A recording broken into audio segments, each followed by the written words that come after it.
Hi, my name's Ed. I'm from Recap Audio. I'm going to be here testing out a Shure Beta 58 versus a Heil PR22. I say versus, there's not going to be a winner. There'll just be differences, really. So I'm now speaking through the Heil PR22. I'm sure you can just about see that. And I'll switch over to the Beta 58 so you can get see what the sound difference is, really. Just a few notes. You're better off, if you're watching this on YouTube, putting on HD, because it also does high def sound, and also listening to this on headphones or a good, pair of studio monitors, really. So anyway, this is the Heil PR22, and I'm going to move over to the Beta 58 now. So this is the Beta 58.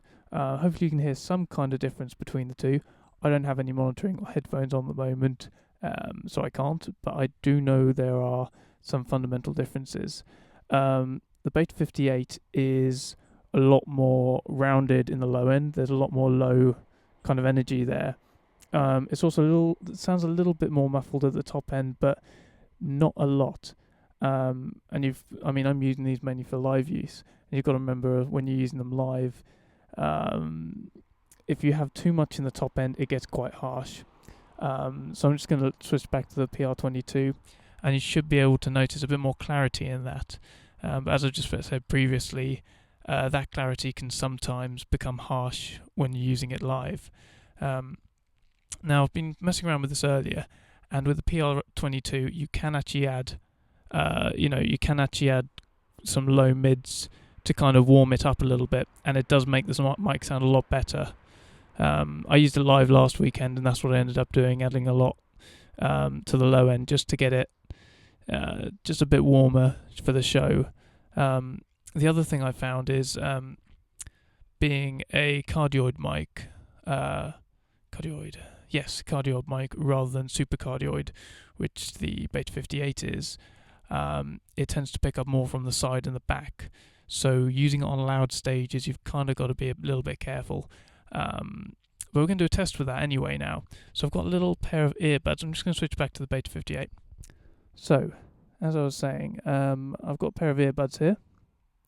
Hope you can see that. With some pink noise going through, or it will be shortly. And this is a little trick Dave Rat, I've seen on Dave Rat's YouTube thing, on YouTube page, where he's put the head on the front of the mic and moved it round to the side to basically test the polar pattern and the polar response of the mics. So we can do that now. I'll mute the other mic when I'm using this mic, if that makes sense. So I'll mute the mic that's not on at the time. Okay, so let's do the Beta 58 first.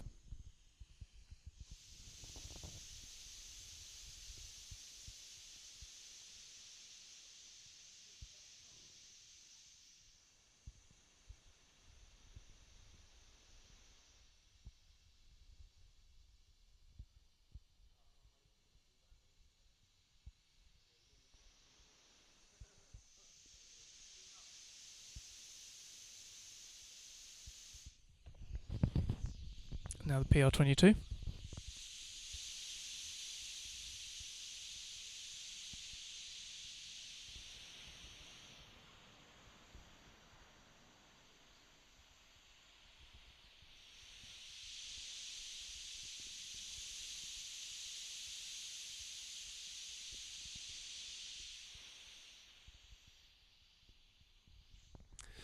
Okay, so that should give you some idea of, I'll just turn that off because it's probably going to still be heard.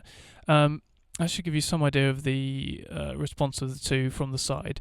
And I'll just do it with my voice as well. So I'm just going to talk off the side of the PR22. And I'm now talking directly up the side, as you can probably see.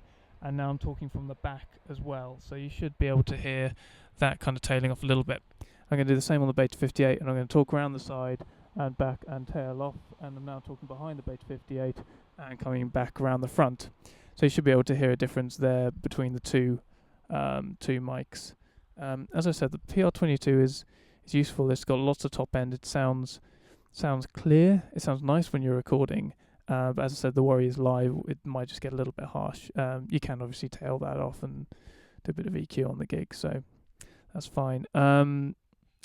The uses for it. I used it last week on a gig on backing vocals, and it worked really well. just a bit on handling noise first.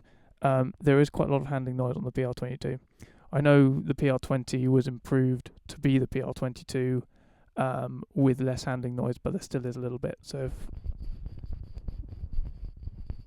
you can probably hear that quite loud. I'll just switch to the Beta 58 and do the same.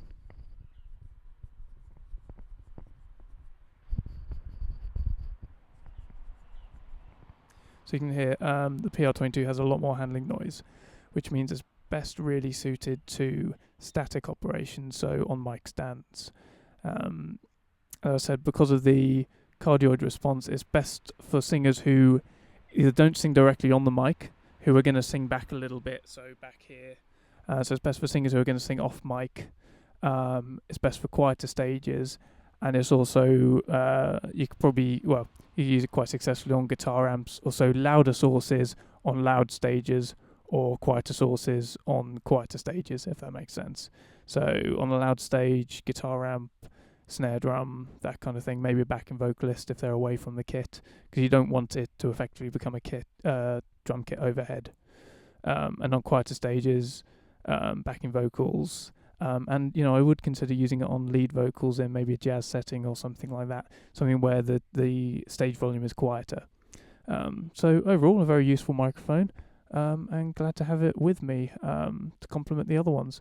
So just again, Beta 58, Heil PR22. So 1 2 test 1 2, hello 1 2, 1 2 test hello 1 2 1 2, test 1 2, hello 1 2 test 1 2, 1 2 test 1 2, hello test 1 2, 1 2 test 1 2, and you should be able to hear some difference there. Okay, thanks a lot. Cheers.